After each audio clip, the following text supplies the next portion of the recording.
Leviticus chapter 1 teaches the burnt offering as a means of atonement and dedication. This offering, entirely consumed by fire, symbolizes Jesus Christ's ultimate sacrifice. In the Old Testament, the Israelites offered pure animals to seek forgiveness and renew their relationship with God. This foreshadows Jesus' perfect sacrifice on the cross for our sins. God despises sin and delights in complete devotion and obedience.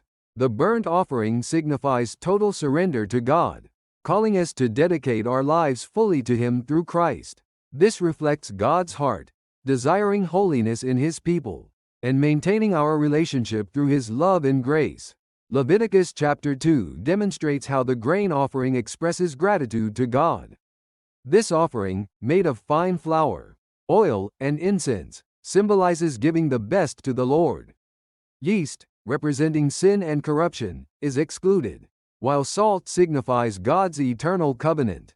This foreshadows Jesus Christ as the perfect offering. The grain offering emphasizes heartfelt gratitude and devotion beyond ritual. God desires that humanity remember His grace and present their best in return. This reflects His heart, calling for gratitude and loyalty in every aspect of life. A life of worship and thankfulness honors the Lord's abundant provision and eternal faithfulness. Leviticus chapter 3 explains the peace offering as a form of worship. To seek reconciliation and gratitude to God, the offering consists of unblemished cattle, sheep, or goats, with specific parts burned for God, and the rest shared. This symbolizes communal unity and peace, foreshadowing Jesus as our ultimate peace offering. The peace offering emphasizes harmony between God, individuals, and the community. God, who loves peace, desires His people to sustain their relationship with Him through gratitude and devotion. This offering reminds us to celebrate God's grace and to walk peacefully with Him in all aspects of life. Leviticus chapter 4 outlines offerings for atonement of unintentional sins. Priests, communities, leaders, and common people each offer sacrifices specific to their roles. This teaches awareness of sin and repentance before God. Jesus Christ fulfills this atonement system as the ultimate sacrifice, bearing all sins. God is compassionate, welcoming repentant hearts and cleansing from sin. These rituals emphasize the restoration of relationship with God, revealing His nature as just yet forgiving.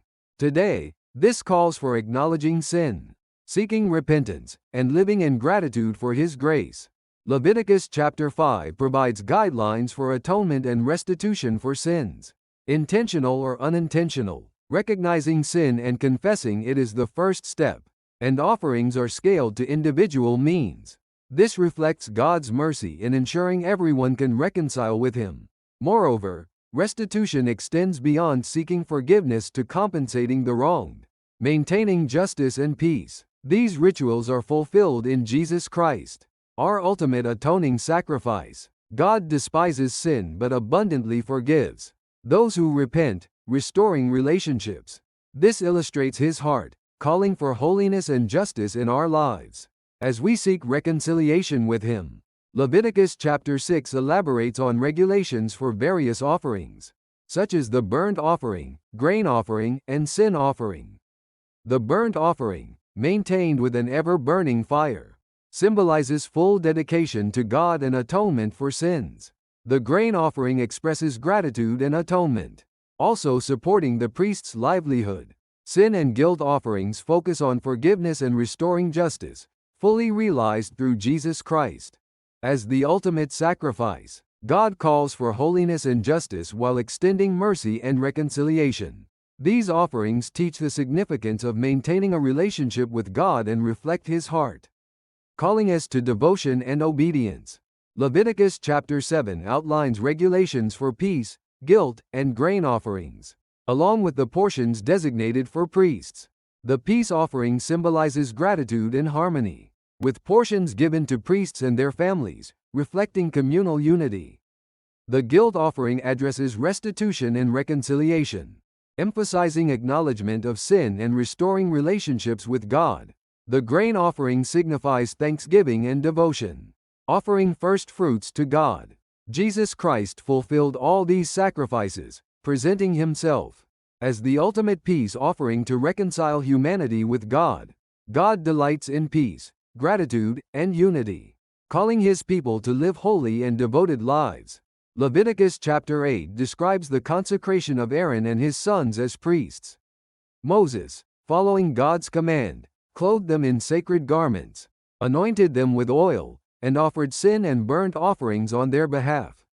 This symbolizes their holiness and dedication to God. This ceremony foreshadows Jesus Christ as our ultimate high priest.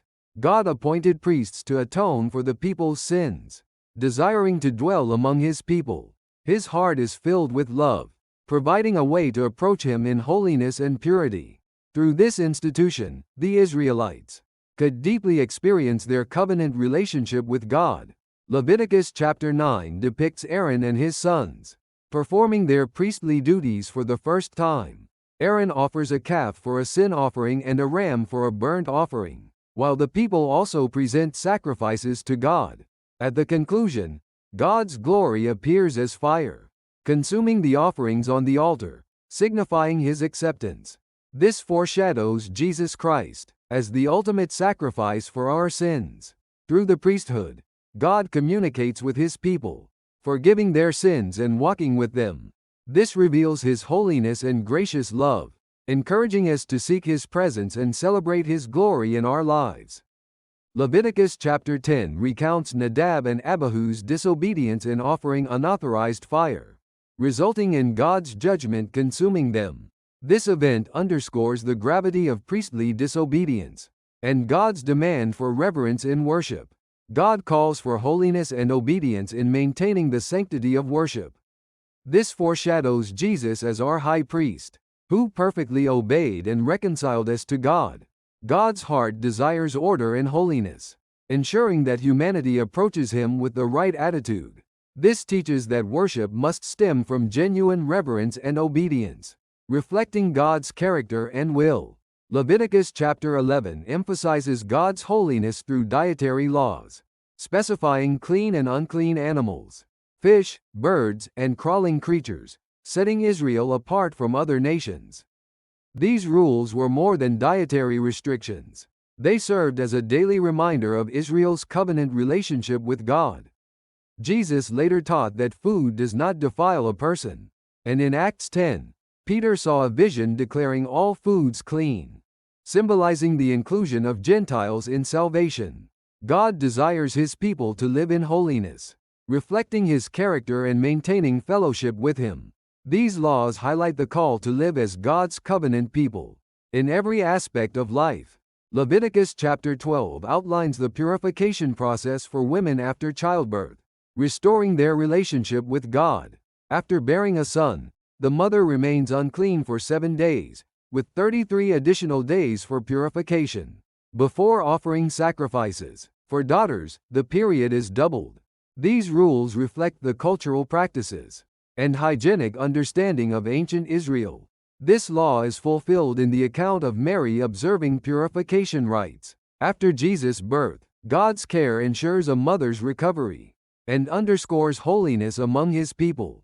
These rituals emphasize dedication and purity, reminding us that all acts must align with his divine will. Leviticus chapter 13 addresses the diagnosis and isolation of skin diseases, including leprosy. Priests examined individuals, and if confirmed as leprosy, they were isolated to protect the holiness and health of the community. This was not merely a health measure, but a divine mandate to maintain purity among God's people. Jesus fulfilled this principle by healing lepers, demonstrating the spiritual restoration these laws symbolized. God's heart desires his people to live clean and healthy lives within the community. This reflects his love and order, guiding us to maintain both physical and spiritual well-being in holiness. Leviticus chapter 14 outlines the purification rituals for healed lepers and the cleansing of houses. A recovered leper undergoes priestly inspection and performs rituals with 2 birds, cedarwood, scarlet yarn, and hyssop, symbolizing renewal and freedom. The person then offers sin and burnt offerings, restoring their relationship with God.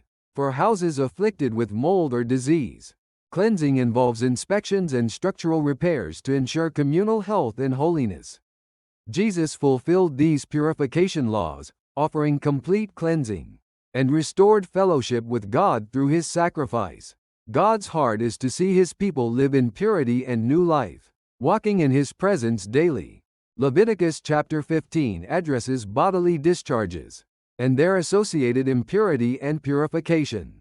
Male discharges, whether from illness or natural processes, render the individual unclean until purification. For women, menstruation or other discharges also result in temporary uncleanness, requiring a period of separation and cleansing. These laws extend beyond hygiene, emphasizing spiritual purity before God. Jesus fulfilled these laws through his sacrifice, offering eternal cleansing and restoration.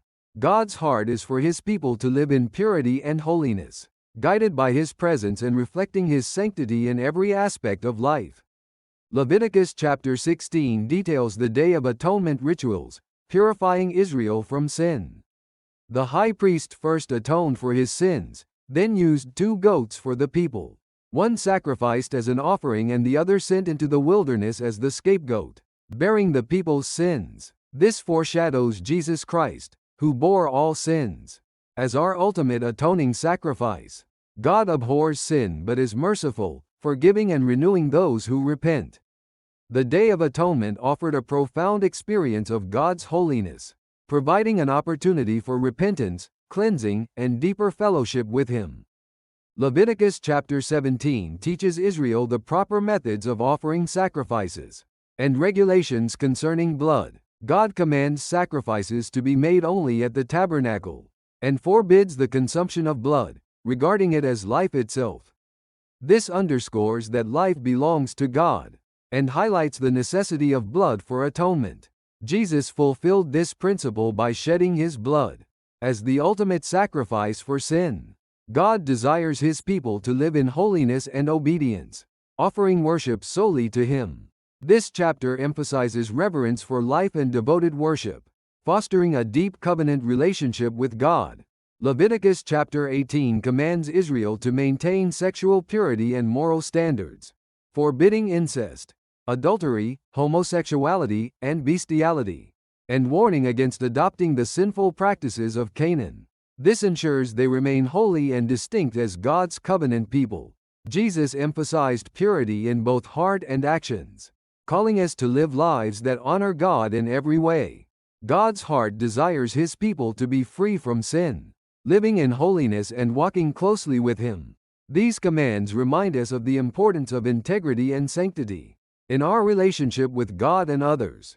Leviticus chapter 19 calls Israel to imitate God's holiness through various commandments. Honoring parents, observing the Sabbath, and avoiding idolatry form the foundation of holiness in relationship with God. Caring for the poor and foreigners, refraining from deceit, and loving neighbors as oneself promote justice and compassion in the community. Jesus affirmed this teaching, naming love for one's neighbor as one of the greatest commandments. God's heart desires his people to reflect his holiness through lives of justice and love, embodying his character in their relationships and actions.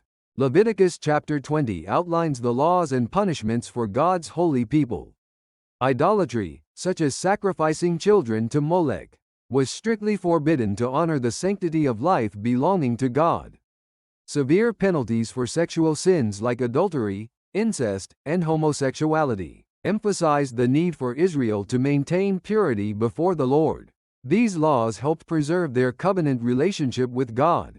Jesus fulfilled the essence of these laws, offering himself as the ultimate atonement for sin. God desires his people to live in holiness, reflecting his character in all aspects of life and maintaining their identity as his chosen nation. Leviticus chapter 21 commands priests to maintain holiness while serving God.